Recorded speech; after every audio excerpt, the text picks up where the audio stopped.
2 minute চুপ কইরা থাকতে হইব মা। কেন বলুন তো? এইটাই হইল ওনার লগে আমার ভদ্রলোকের চুক্তি।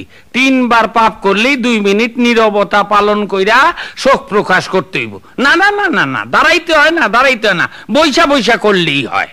হ্যাঁ, 2 মিনিট হয়ে গেছে, আবার শুরু করুন। বেশ লাগছিল কিন্তু শুনতে। হ্যাঁ, লাগবই তো। এই যে হইল নব রামায়ণ, এত বিচার কইরা কয়টা লোক পড়ে? কুম্ভকর্ণ অত বড় বীর, রাবণ আহাম্মকের মতো কাঁচা ঘুম থেকে তুইলা তারে যুদ্ধে পাঠাইলো। কি রেজাল্ট হইলো? বেঘরে প্রাণ হারাইলো। এই রোগটা আমার স্ত্রীরও আছে। রোজ সকালে আমার কাঁচা ঘুম ভাঙ্গাইয়া কয় দুধ আনো, রেশন আনো, কেরোসিন আনো, বাজার আনো। হ্যাঁ, এইসবও তো একরকমের যুদ্ধই। বুঝবো মজা যেদিন ওই রকম বেঘরে মরুম। আমার আর কি, ঠ্যাং চড়াইয়া কাটা চচ্চড়ি খাওয়ান বাইরে হইব না তখন। কি অলক্ষী না কথা। মা, মা গো, আমারে উঠাও, শিগগির উঠাও, আমি যেন শাখা সিন্দুর পইরা ওর কোলে মাথা রেখে যাইতে পারি। মা, ওম শান্তি, ওম শান্তি, ওম শান্তি। কতবার মানা করছি এইসব আকথা কুকথা কইতে, কিছুতেই শুনবো না। দোষ তো আর অন্যা রামায়ণ। রামায়ণ পড়ে যে মাইয়া লোকের যেইটা বারণ করবা সেইটাই আগে করব। আপনি দেখছি অনবরত মেয়েদের দোষ দিয়ে যাচ্ছেন। দিমু না? এই ধরো লক্ষণ। গন্ডি কাইটা পই পই কইরা কইয়া গেল, বউঠান গন্ডির বাইরে যাইও না। তোর ফাইজলামি কইরা গন্ডির বাইরে যাওনের কোন কাম আছিল? না গেলে রাবণের 14 পুরুষের ক্ষমতা আছিল সীতারে ফুসলাইয়া লইয়া যায়। আমার স্ত্রীও কথা শোনে না, যখন তখন বাইরইয়া যায়। বুঝবো বুঝবো ঠেলা, যেদিন কোন জুলপিওলা রাবণ ওরে ছিনতাই কইরা লইয়া যাইব। তখন কিন্তু জটায়ু পাখি প্রাণপণ বাধা দিয়েছিল। লাভ হইল কি? জটায়ুর ডানাটাই কাটা গেল। আজকালের দিনে এইরকম একটা পক্ষী পাওয়া যায়, চিড়িয়াখানায় রাখতে পারলে কত ফরেন মানে আসতো বাবু দেখি। আচ্ছা, লক্ষণকে আপনার কেমন লাগে? নিরেট, মাকাল ফল, একটা গবেট। সে কি, এ কথা বলছেন কেন? প্রথমেই দেখো না, মায়ের পেটের ভাইয়ের থেকে তোর কাছে সৎ ভাই বেশি হইল। দাদা দাদা, ভাই ভাই, ব্যাপারই না এইটা। আসল কথা হইলো একটা বড় ক্ষমতা হলো লোকের চাইমচা না হইতে পারলে তো আর ফোর ফ্রন্টে আসা যায় না। তাই দাদা দাদা। কিন্তু লক্ষণ বেশ বীরও ছিল। আমার বড় পোলার মতন। কি বললেন? হ্যাঁ, যত বীরত্ব মাইয়া লোকের কাছে। সরাসরি লড়াই একবারই করছিল মেঘনাথের লগে। এক বাণী জ্ঞান হারাইয়া একেবারে দাঁতে হিটকি ধইরা পইরা রইল। হনুমান ওষুধ না আইনা দিলে তো দাঁতের পাটি খুলতো না। অথচ দেখো, বনে এতদিন আসিলি, সেখানে একটাও মানুষের মুখ দেখতে পাস নাই। মাইয়া লোক তো দূরের কথা, তা যাই হোক, রাবণের বইনটা সাইজা গুইজা আইলো। না একটু বেশি ডলাডলি পানা করছিল। গায়ে না মাখলি হইতো, ফস কইরা মস্তানি কইরা তার নাক কাটনের কি দরকার ছিল? একেই খেদা নাক, কাটলে পরে কি থাকে আর? নাকটা যদি চোখা হইতো তাহলে সুটপনকা অতটা অফেন্স নিত না। আর রামচন্দ্র, তার চরিত্র তো কিছুই নাই। হরধনু ভাঙ্গা সীতারে বিয়া করছিল। এইরে ফলো কইরা আমার মেজো পোলা পাশের বাড়ি সীতারে বিয়া করণের লিগা ধনুক ভাঙ্গা পণ করছে। রামচন্দ্র কতখানি প্রজাবৎসল রাজা ছিলেন বলুন, আদর্শ রাজা তো। হ্যাঁ, পাবলিকের পেদানির ভয়ে যে নিজের বউরে আগুনে ঢুকতে কয়, সে আবার আদর্শ রাজা।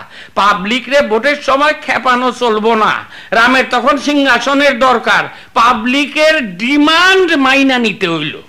এবার শত্রুঘ্নের কথা কিছু বলুন। ওইটার নাম যে কে দিছিল কে জানে। কানা পোলার নাম পদ্মলোচন। একটা শত্রু জীবনে মারলো না, তার নাম হইল গিয়া শত্রুঘ্ন।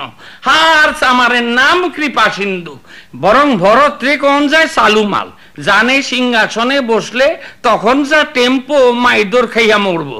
তাই দাদার অর্থাৎ রামচন্দ্রের খরমজোড়া খুইলা আইনা দিব্যি 14 বছর তার আড়ালে বইয়া রাজত্ব চালাইয়া গেল ঔরঙ্গজেবের মতন। যা করে সম্রাট শাহজাহান, আমি কেউ না। ভরত তাই। যা করতে আছে দাদার খরম, আমি নিমিত্ত মাত্র। এই ভরত থেকেই কিন্তু ভারতবর্ষ নাম হইছে। মা, ক্ষমা করো মা, এই মিনসারে বোবা করে দাও, নইলে আমারে কালা করে দাও। ওম শান্তি, ওম শান্তি, ওম শান্তি। কিন্তু একটা জিনিস রামায়ণে বেশ পরিষ্কার। কোনটা? রাম রাবণের যুদ্ধ প্রমাণ করে ধর্মের জয় আর অধর্মের পরাজয়। এই যুগে সেটা হইতে আছে কই? সত্য কাম করো, লোকে কইব পাঠা।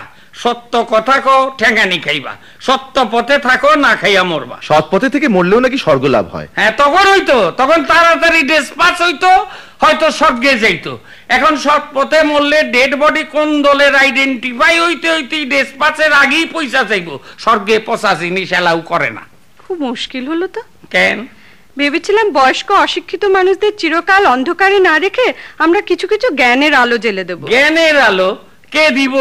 ডিবিসি, ডিপিএল, সাঁওতালডি, ব্যান্ডেল, এরা কেউ তো আর এই আলো তৈরি করে না।